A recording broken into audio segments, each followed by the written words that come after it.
नमस्कार, बहुत स्वागत है आपका। आपके साथ मैं हूं जिया शर्मा। ये सीधा तस्वीरें आपको दिखाते हैं। मुख्यमंत्री तीरथ सिंह रावत प्रेस कॉन्फ्रेंस इस वक्त कर रहे हैं। प्रदेश के अंदर जिस प्रकार का स्थिति में हो, आम आदमी परेशान न हो, वहीं उसको सुविधाएं मिले स्वास्थ्य की, तो उसके लिए पहला काम तो यह है कि 138 जो 108 हमारी एम्बुलेंस थी और उसको हमने बढ़ाया है 138। ऐसे 250 के लगभग इसकी संख्या जाती है पूरे प्रदेश के अंदर। ये अभी हमने तत्काल 138 की स्वीकृति दी है और वो किया है। साथ ही मेडिकल कॉलेज, ये भारत सरकार का है कि हर डिस्ट्रिक्ट में एक मेडिकल कॉलेज होना, क्योंकि मैं जब पटल पे आया भारत सरकार के उसमें, तो उस समय उस सदन में भी था। ये भी मुझे सौभाग्य मिला उसको पास कराने का कि हर जिले में एक एक मेडिकल कॉलेज हो, और आज वो उत्तराखंड के अंदर भी फलीभूत हो रहा है। ऐसे 3 जिलों में जो शुरुआत उसमें प्रक्रिया में है, रुद्रपुर, हरिद्वार, पिथौरागढ़, अल्मोड़ा आचार संहिता लग गई है, इसलिए वो अभी उसके बारे में हम कुछ कहेंगे नहीं है, वो बाद में कहेंगे। लेकिन 3 जो जिलों में है, तो रुद्रपुर में ऐसे 300 करोड़ 300 करोड़ सभी में मिला है, जिसमें कि 10% हम लोग अपना स्वयं का लगाते हैं, ऐसा एक है। बाकी भारत सरकार वह संस्तुति हमने भेजी, वो स्वीकृति मिली है। लेकिन रुद्रपुर का कल ही मैंने परसों जाकर के 50 करोड़ रुपया अवमुक्त कर दिया है, जो चालू हो जाएगा। अभी मैंने कल जो मीटिंग मेरी रही स्वास्थ्य विभाग की दृष्टि से, ये तीनों मेडिकल कॉलेज 3 साल के अंदर ये तैयार हो जाएंगे, जिनमें पूरी तरह से डॉक्टर, सब तरह नर्सें या अन्य सारी मशीनें, सब चीजें प्रक्रिया में शुरुआत में आ जाएंगी। जब से अभी शुरू होगा तो 3 साल के अंदर ये सब तैयार होकर हमको मिल जाएगा तीनों। जैसे मैंने अल्मोड़ा कहा, तो अल्मोड़ा आचार संहिता, इसलिए उसके बारे में कुछ कहूंगा नहीं, वो आगे जब होगा। तो ऐसी एक चिकित्सकों की भर्तियां भी हमने तत्काल, मैंने कल ही कहा कि ये भर्तियां शुरू हो जानी चाहिए, इस पर प्रक्रिया जारी हो जानी चाहिए, क्योंकि डॉक्टरों का बहुत बड़ा अभाव है। तो ऐसे 403 चिकित्सकों का चयन है और ये स्वास्थ्य विभाग की ओर से तत्काल होने जा रहा है। और मुझे लगता है कि जो पहाड़ों में या अन्य पर्वतीय दूर दराज के क्षेत्रों में डॉक्टरों की जो स्थिति हमारे सामने की, हॉस्पिटल कई जगह डॉक्टर नहीं है, तो भरपाई भी पूरी हो जाएगी, उसको हम करेंगे। और भी अन्य क्षेत्र से, लेकिन 403 चिकित्सक, तो जल्दी इसमें हमने कहा स्वास्थ्य विभाग को कि इसको तुरंत चालू करें। ऐसे 21 प्रोफेसरों का मेडिकल कॉलेज हेतु ऐसा चयन प्रक्रिया प्रारंभ कर दी गई है। 92 असिस्टेंट प्रोफेसरों का ऐसा चयन मेडिकल कॉलेज के हेतु भी यह भी प्रक्रिया प्रारंभ की है। 38 एसोसिएट डॉक्टरों का, ऐसे प्रोफेसरों का चयन भी मेडिकल कॉलेज के लिए चयन शुरू किया है। ऐसे 2600 नर्सें की भर्ती का प्रक्रिया भी मैंने कल ही कहा कि इसको तत्काल शुरू करें, और शायद कि अप्रैल माह में इसकी जो भी है प्रक्रियाएं, परीक्षा आदि का काम शुरू होगा अंत तक। तो ये मैंने स्वास्थ्य विभाग की जब बैठक ली है और उसके बाद जब समीक्षा, ये सारी चीजें तो इसका निर्देशित किए हैं, ये तत्काल ये सारी चीजें होने वाली हैं।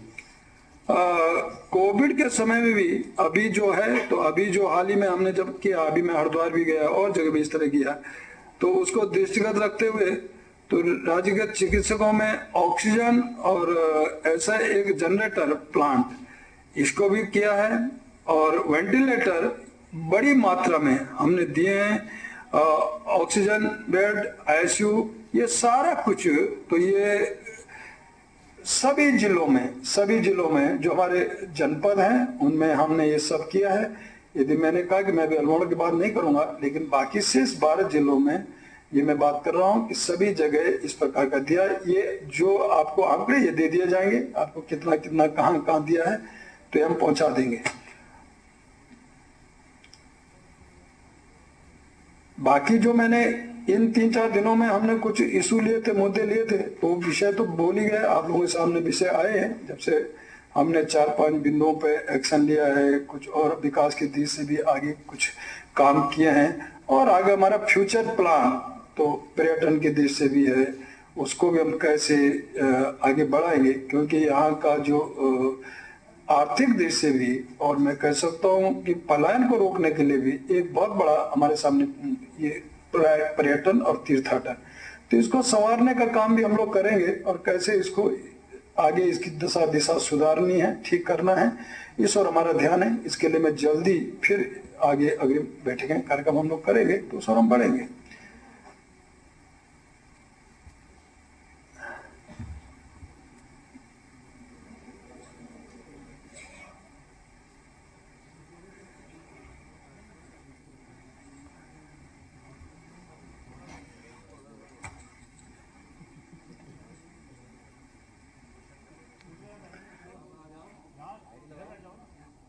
बाकी आप होली मनाएं, बढ़िया हैं, फर्स्ट क्लास, क्या है, रंग बिरंगे हैं, और प्रत्येक में इस उसमें नहीं रहता तो मैं आपके बीच में होता, और अच्छा एक उत्साह, तो कुल मिलाकर के उसको आनंद लें हम लोग हैं पूरी तरह। या जी जी।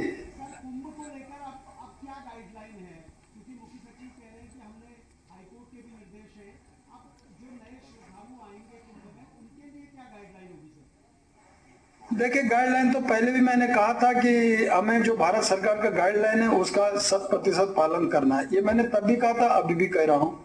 मास्क लगाना है, सैनिटाइज का प्रयोग करना है, और इसके लिए हमने जो बॉर्डर है, आपका देहरादून की तरफ से जाएंगे तो रायवाला उधर, आपका बिजनौर की तरफ से आएंगे तो उधर की तरफ आपका श्यामपुर आदि, इधर भादराबाद नीचे की तरफ से आएंगे दिल्ली तो भादराबाद की तरफ, ऐसे सभी जगह हमने ये सेंटर बना दिए हैं, और इन सेंटरों में पर्याप्त मात्रा में सैनिटाइज होगा और मास्क होंगे, लाखों की संख्या में हमने रखे, लाखों की संख्या में ये सब व्यवस्थाएं मैंने किए वहां पिछले दिन जब मैं गया था और मैंने वहां निरीक्षण किया, और ये सब निरीक्षण के साथ साथ बैठक भी ली मैंने कुंभ की दृष्टि से सारे अधिकारियों की जितने भी थे, और इवन सेक्रेटरी भी उस कुंभ को लेकर जो देख रहे हैं, और कमिश्नर और अन्य सारे लोग, तो उसमें भी मैंने ये उनको गाइडलाइन दिया है, ये सब होना चाहिए, किसी भी प्रकार का कोई कमी नहीं होना चाहिए। दूसरा, साधु संत महात्मा अखाड़ा अभी तक ओपो की स्थिति में थे, बहुत सारों को जगह नहीं मिली थी, जगह मिल भी नहीं रही थी। मैंने पहला काम तो ये किया, उन सबको, शंकराचार्यों को भी और अन्य जो भी अन्य साधु संत समाज और जो धर्माचार्य, उन सबको जगह आवंटित करने का काम किया है। मैंने कहा आज दिन तक ये सब होता है, ये होना चाहिए, और कुंभ तो उन लोगों के आम जन का है। दूसरा, 12 साल में ये कुंभ आता है, ये कोई मेला होली नहीं है कि हर वर्ष आएगा, मेला कहीं भी लगाया जा सकता है, लेकिन कुंभ तो हरिद्वार ही लगेगा, प्रयाग ही लगेगा, नासिक ही लगेगा, ये कोई अन्यत्र जगह नहीं लगाया जा सकता। इसका स्थान तय है, समय तय है, इसलिए लोग पहले से चले आते हैं कि हमें कुंभ नहाना है। अंतिम इच्छा भी होती है कि मैं अपने रहते रहते कुंभ नहा जाऊं, ये भी लोगों के मन में रहता है। तो उन मनोभावनाओं को देखते हुए मैंने पहले भी कहा कि मैं जनता की नवज को और जनता को जो चाहती है वो देखते हुए आगे बढ़ेंगे। तो उसको देखते हुए मैंने उस दिन भी जब शपथ ली तो मैंने 2 घंटे के अंदर मीटिंग ली। एक काम तो मैंने ये किया था कि जो लॉकडाउन में जिन लोगों ने काम किया है पूरी तरह, और उनसे मैंने कहा तत्काल उनके जो मुकदमे वापस होने से 4,500 से अधिकतर ऐसी संख्या थी जो स्वयंसेवी संघ। दूसरा, कुंभ को लेकर था, जब मैंने ये विषय लिया कि एक देखिए गाइडलाइन का पूरी तरह पालन करना, लेकिन लोगों में भय नहीं होना चाहिए। अभी तक एक भय था, एक डर था, मैं दिल्ली में भी होता डर था, कुंभ हो पाएगा नहीं हो पाएगा, कैसा होगा क्या होगा, जा पाएंगे नहीं जा पाएंगे, शक्ताई है, ये सब चीजें थी, वो कम से कम दूर होनी चाहिए। भाई गाइडलाइन अपनी जगह, गाइडलाइन का पूरी तरह पालन करना, लेकिन डर दूर होना। तो ये डर भय दूर हुआ तो 32-33 लाख उसी दिन स्नान किए, किसी प्रकार का कोई हताहत नहीं हुआ, कोई कानून व्यवस्था भंग नहीं हुई, पूरी व्यवस्थित हुआ।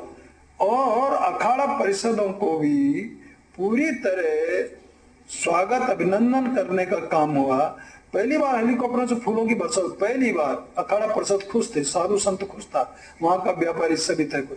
मेरा ये कहना है कि अभी भी 3 स्नान है, गाइडलाइन का हमको पालन करना है, जो हाईकोर्ट ने कहा उससे हम आगे निश्चित है कि उसका पालन, भारत सरकार गाइडलाइन का पालन, लेकिन जो सख्ताई रोक टोक वो नहीं होगी पुलिस के द्वारा, प्रशासन के द्वारा बेफजूल किसी को परेशान करना।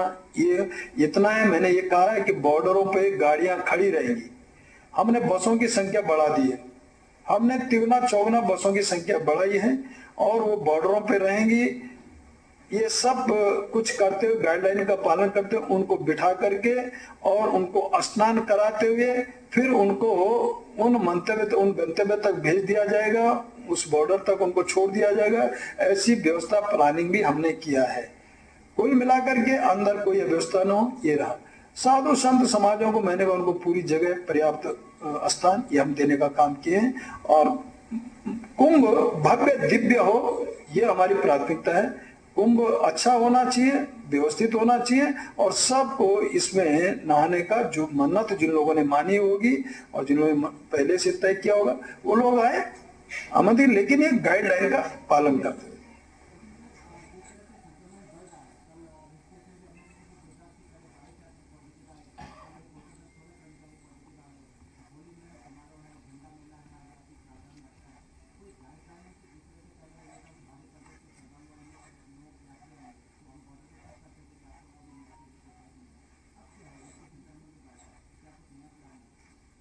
निश्चित है, मैंने कहा कि जैसे जैसे ये अभी फिर दोबारा से शुरू हुआ है कोरोना का और ये पॉजिटिव भी बहुत जगह इस तरह का, तो इसके लिए हमने अभी कर रहे हैं जल्दी से कि कैसे करके लोगों को, जो प्रदेश महाराष्ट्र है, गुजरात है, इंदौर है, मतलब ऐसे जो चिन्हित हम लोग कर रहे हैं और उन चिन्हित स्टेटों का या उन स्थानों का, उन सिटी को चिन्हित करते हुए उसके लिए हम अभी तय करने वाले हैं कि उनको बिना चेकिंग के और वो अपना नेगेटिव लेकर आए और तभी अंदर घुसे, बिना उसके उनको अनुमति नहीं होगी। ये हम करने जा रहे हैं।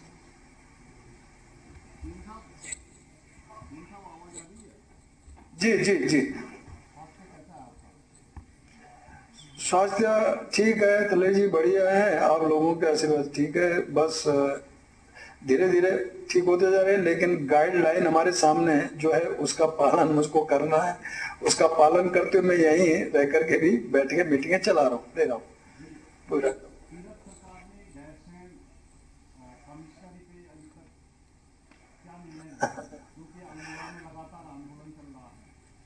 देखिए अभी अलग बात है कि जिनको आंदोलन करना है उसको तो मैं कह नहीं सकता कि मत करो, करो जो भी है, क्योंकि चुनाव भी नजदीक है, इसलिए सबको कुछ ना कुछ मुद्दे इशू चाहिए होते हैं। और लेकिन मैंने स्पष्ट कहा है कि गैरसैंण कमिश्नरी पे मैं विचार कर रहा हूं और निश्चित है जो जन भावनाएं कहती हैं वही मैं करूंगा।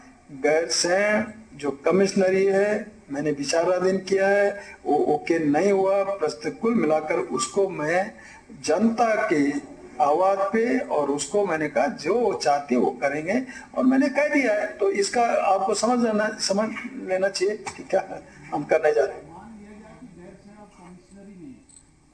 मैंने कह दिया ना, ये समझ लेना चाहिए प्रक्रिया है और उस प्रक्रिया को मैंने कहा विचाराधीन है। अभी वो शासनादेश जारी नहीं है, उसको मैंने किया नहीं है, वो रोका है, वो विचाराधीन है। और निश्चित है मैंने कहा कि जनता की जो आवाज है और वही मैं करूंगा, उससे हट करके नहीं करूंगा। बाकी आंदोलन करते रहे, उससे क्या है। मैंने जब कह दिया पहले ये इशू भी मेरा पहले का था शुरू में।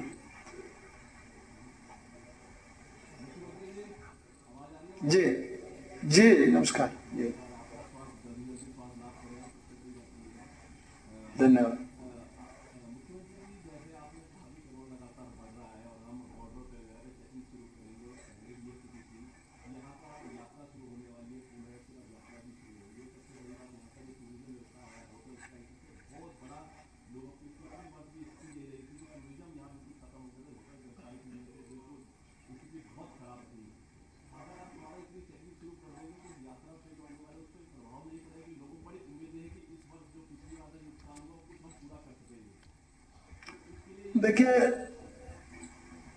देखिए मैंने पहले कहा कि ऐसे स्थान चिन्हित करेंगे, हम पूरी तरह लॉकडाउन नहीं करने वाले हैं, ना ऑन लॉकडाउन करने वाले हैं। जहां जहां जिन शहरों में और जिन स्टेटों में ऐसी स्थिति बनी हुई है वहां उन्होंने खुद ही लॉकडाउन कर दिया और कंटेनमेंट जोन कर दिया। तो उन स्थानों को चिन्हित करते हुए उन पे रोक लगाएंगे, बाकी शेष पे अपना रिपोर्ट लेकर आगे बढ़ते रहेंगे, यात्रा चलती रहेगी, कोई ज्यादा रोक टोक नहीं होगी।